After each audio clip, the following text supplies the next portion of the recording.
I lived next door to this guy named Jerry Ezell. And Jerry was, he was a real fantastic insurance agent.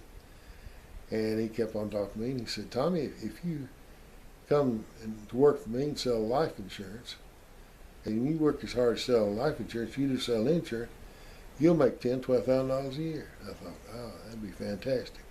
So he finally talked me into coming. But Jerry's idea of selling life insurance, I needed to go and buy a couple of real nice new suits. I needed to get a nice car. I needed to go join the country club and meet rich people and do all kind of crap like that.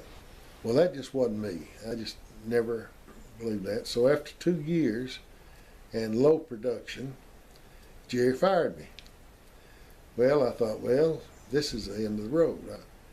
I gave up the booth job, and now I've tried insurance, and I have failed at it. So where am I now? I'm through. So then Tom Panel, good friend of mine, and so Tom, he'd worked with Jerry too, and so he'd broken off. So Tom had a contract with Indianapolis Life Insurance Company. And he said, Tommy said, won't you come and work with me? He said, we'll start all over again. I said, Tommy, I've already tried insurance once and I failed. I don't know if I'm brave enough to do it again. He said, oh yeah, come on, try it. So I went with Indianapolis, and some things, they started clicking a little bit. And the first big thing I hit was, I went to Jack O'Hara. And I hit Jack O'Hara with a $1 million life insurance policy that I thought he needed.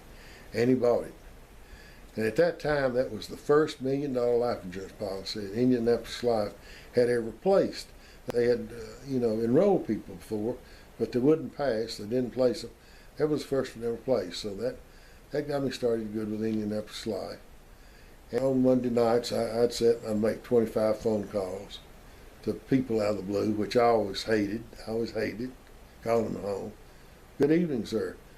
My name's Tom Jellicourse. I'd like to talk to you about an idea that has been helpful to other people such as yourself. I can't talk. I always hate it. So, but I had to do it. You can make 25 phone calls, you hope to get 10 interviews, and out of 10 interviews you hope to make 3 sales. Concept was try to make 3 sales a week. So Tom said, Tom said, we don't ever get home to have dinner with our wives. We work all day, and get home late night. And says, all of our friends, they just work, like regular people. It says, we need to do something different. It says, we need to start calling on business people.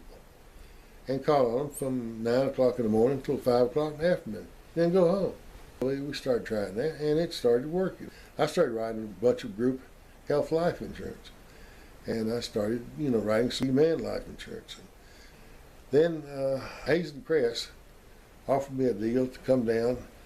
And Hazen was a developer of all these different type projects down in Florida, timeshares and all day out concept and all this kind of stuff. And he said, if you'll come down and just operate my business for me and just let me keep it in my name, then I'll give you the overrides and everything, pay the expenses. And I went down there and I was getting some little overrides. He didn't have much override. But Transamerica was paying me $600 a month as an incentive. And I was getting $600 a month from Guardian Life Insurance Company as a sort of an East Tennessee representative for them of their group insurance. Well, on January 1st, 1972, I got a letter from Transamerica and another letter from the Guardian, and they both canceled their contracts. And all of a sudden, that $1,200 a month, bingo, was gone. I thought, well, here I go again. I'm just out of it again. What am I going to do? So I staggered along. Well, somehow I had always been able to look at certain numerical things that made sense to me that maybe other people didn't see. And there was a certain life insurance policy that Transamerica had that the first year paid 55% commission and had 45% first year cash value. And the next year it was 75-25 and then 85-15. So for the first 3 years, if you could find some way that you could add all 3 of these together, it was at the end of a 3 years period, it all added up to 100%, 100%, 100%. So I went to Ken Warren, And Ken, I knew Ken had his insurance license, and I knew Ken was so tight that he'd grab anything. Now, what I didn't tell him is that anything over $40,000 of premium, I would make 28% override myself.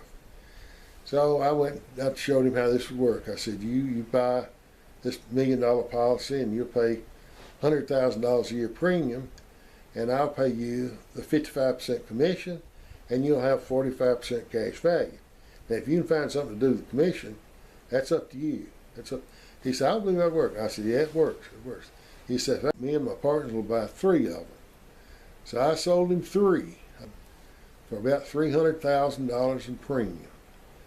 Well, he was thrilled to death when I gave him back all that commission. And I was thrilled to death to make that extra override, that big override over all those policies. And so I don't think I'd ever made over $25,000 a year. And all of a sudden that year, I'm pushing $100,000. And from then on, I just, I would find things like that, and I started selling a lot of term life insurance. One year I sold $27 million in term life insurance. And people say, well, term life insurance is cheap. Well, you sell $27 million worth and you sell it to business people who are 50 or 60 years old, you create a lot of premium, and a lot of premium creates a lot of commission. So one of the things about selling insurance is that I wanted to be a CLU, a Chartered Life Underwriter, and I was taking these lessons from Charlie Susanna, and he would go over these legal things and all this kind of. I just couldn't grasp them, save my life. After 4 or 5 lessons, I said, I just quit. I just quit going. And a couple of years later, Transamerica Life came out with this thing called Universal Life Insurance, in which I grasped very easily. It wasn't hard for me. I knew exactly what it was. And their agents around town realized that I knew how it worked, and it was Transamerica Life's product. And so then I was invited by the East Tennessee chapter of CLUs, which were CLUs from all over East Tennessee, and they came to this big meeting. And I stood up in front of them and I explained how Universal Life worked. And I always thought that was so funny, is that I wasn't smart enough to be a CLU. And now here I was addressing the CLU East Tennessee chapter. I thought that was the craziest thing. But anyway,